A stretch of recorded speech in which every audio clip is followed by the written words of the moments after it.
ஒரு சில வருடங்களுக்கு முன்னாடி அமெரிக்கால ஒரு வாலிபன் இருந்தான். அவனுக்கு ஒரு 17 வயசு இருக்கும். கடுமையான தாழ்வு மனப்பான்மையால அந்த வாலிபன் பாதிக்கப்பட்டிருந்தான். அதுக்கு ஒரு முக்கியமான காரணமும் இருந்ததுங்க.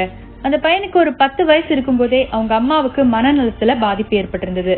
அதனால அவங்க அம்மா கிட்ட இருந்து பிரிச்சு அவனை ஒரு காப்பகத்துல வச்சுதான் வளர்த்துட்டு வந்தாங்க. அந்த காப்பகத்துல தன் மீது அன்பு செலுத்துவதற்கு யாருமே இல்லாத நிலைமையிலதான் அந்த பையன் வளர்ந்துட்டு வந்தான். அது மட்டும் இல்லாம அந்த பையனுக்கு படிப்பும் சரியா வரல. நிறைய பேர் அவனை உருவக்கேலியும் பண்ணினாங்க.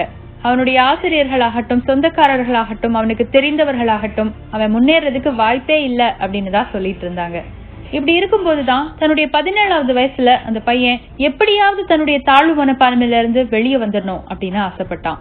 பொதுவா இந்த மாதிரி எண்ணம் வர்றவங்க எல்லாருமே அதிகமா தேடி போறது புத்தகங்களை தான். அந்த மாதிரி இந்த பையனும் ஒரு நூலகத்துக்கு போய் தாழ்வு மனப்பான்மையில இருந்து வெளியே வர்றதுக்கு தனக்கு உதவுற மாதிரியான புத்தகங்கள் இருக்கா அப்படின்னு தேடி பார்த்தான். அந்த நூலகத்துல அந்த மாதிரி எந்த புத்தகமும் இல்லாமல் போகவே உடனேயே அந்த நூலகத்துல இருக்கிற இன்சார்ஜ் ஒருத்தர்கிட்ட போய் எனக்கு தாழ்வு மனப்பான்மையில இருந்து வெளியே வர்ற மாதிரி ஒரு புத்தகம் வேணும் அப்படின்னு கேட்டான். அந்த இன்சார்ஜ் சிரிச்சுக்கிட்டே தன்னுடைய டேபிள் டிராயர்ல அவர் வச்சிருந்த ஒரு புத்தகத்தை எடுத்து அந்த பையன் கிட்ட கொடுத்தாரு. இந்த புத்தகத்தை நீ இப்ப திறந்து பார்க்க கூடாது.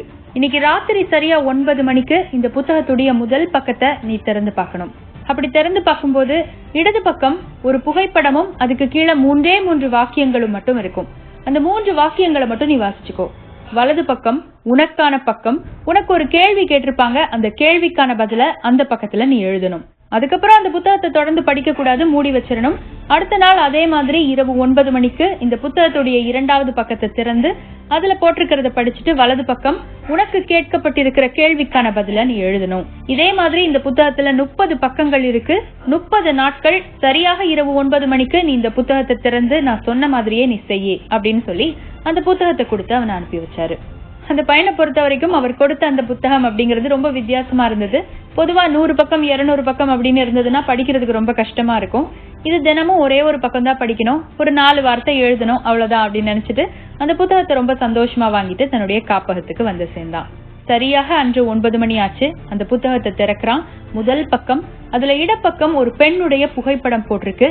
அந்த புகைப்படத்துக்கு கீழே சில வாக்கியங்கள்.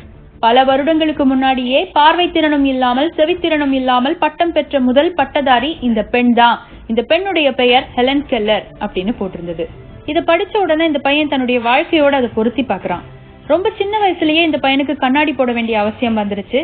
பல நாட்கள் நமக்கு மட்டும் எதுக்கு இந்த பிரச்சனை அப்படின்லாம் கூட அவன் யோசிச்சிருக்கிறான். இப்போ இந்த சாதனை பெண்மணி ஹெலன் கெல்லரை பார்க்கும் பொழுது தனக்கு இருக்கிற இந்த பிரச்சனை எல்லாம் இவங்களுடைய சவாலுக்கு முன்னாடி ஒரு சவாலே இல்ல அப்படிங்கிற மாதிரி அவனுக்கு தோணுச்சு.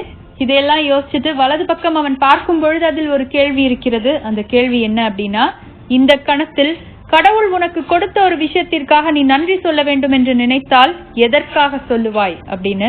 இந்த வாலிபன் அதுல ஏதோ எழுதிட்டு அந்த புத்தகத்தை மூடி வச்சிடறான். அடுத்த நாள் இதே மாதிரி ராத்திரி 9 மணி அந்த புத்தகம் திறக்கப்படுது. அடுத்த பக்கம் இடது பக்கத்துல ஒரு வயதான நபருடைய புகைப்படம் இருக்கு. அதுக்கு கீழே எழுதியிருக்கு, இந்த படத்தில் இருக்கும் இந்த நபர் பல வருடங்களாக இழிவுபடுத்தப்பட்டார், தாழ்த்தப்பட்டார். அத்தனை வருடங்களும் தன்னுடைய மன உறுதியை கைவிடாமல் தனக்கு மட்டுமல்லாது தன்னுடைய மொத்த இனத்திற்கும் அவர்களுக்கான உரிமையை பெற்றுக் கொடுத்தார். இவர்தான் நெல்சன் மண்டேலா அப்படின்னு.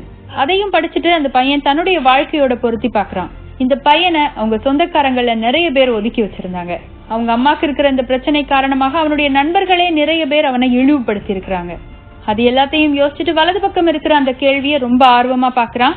அதுல எழுதியிருக்கு, நெல்சன் மண்டேலாவிடம் இருந்த எது உங்களிடம் இருந்தால் அது உங்களுக்கு உதவியாக இருக்கும் அப்படின்னு நினைக்கிறீங்க அப்படின்னு கேட்டிருக்கு. அதற்கான பதிலையும் எழுதியாச்சு. அந்த புத்தகத்தை மூடி வச்சாச்சு. அடுத்த நாள் 9 மணி. இப்படியே கிட்டத்தட்ட 30 நாட்கள் 30 தலைவர்களின் வாழ்க்கை, அந்த வாழ்க்கையில் அவர்கள் சந்தித்த சவால்கள், உன்னிடம் எது இருந்தால் நன்றாக இருக்கும் அப்படின்னு ஒரு கேள்வி, அல்லது அவங்க கிட்ட இல்லாதது எது உங்ககிட்ட இருக்கு அப்படிங்கிற கேள்வி. கிட்டத்தட்ட 30 நாட்களாக அந்த புத்தகத்தை முடிச்ச பின்னாடி அந்த புத்தகத்தை எடுத்துட்டு மறுபடியும் அந்த நூலகத்துக்கு இந்த வாலிபன் போறான்.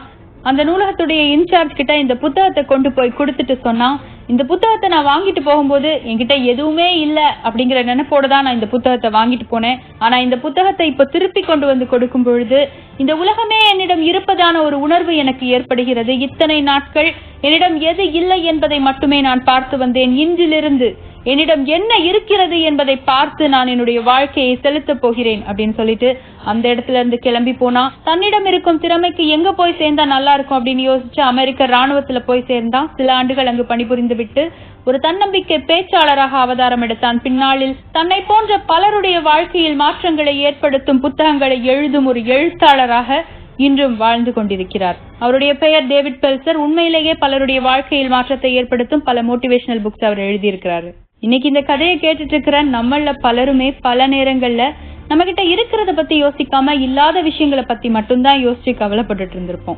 மிக சொற்பமான பேர் தான் தங்கிட்ட இல்லாதது எல்லாத்தையும் மறந்துட்டு இருக்கிற விஷயத்த பத்தி மட்டும் யோசிச்சு அதுல தன்னுடைய உழைப்பு கொடுக்கறவங்களா இருப்பாங்க. அவங்கதான் சாதனையாளர்களாவும் இருப்பாங்க.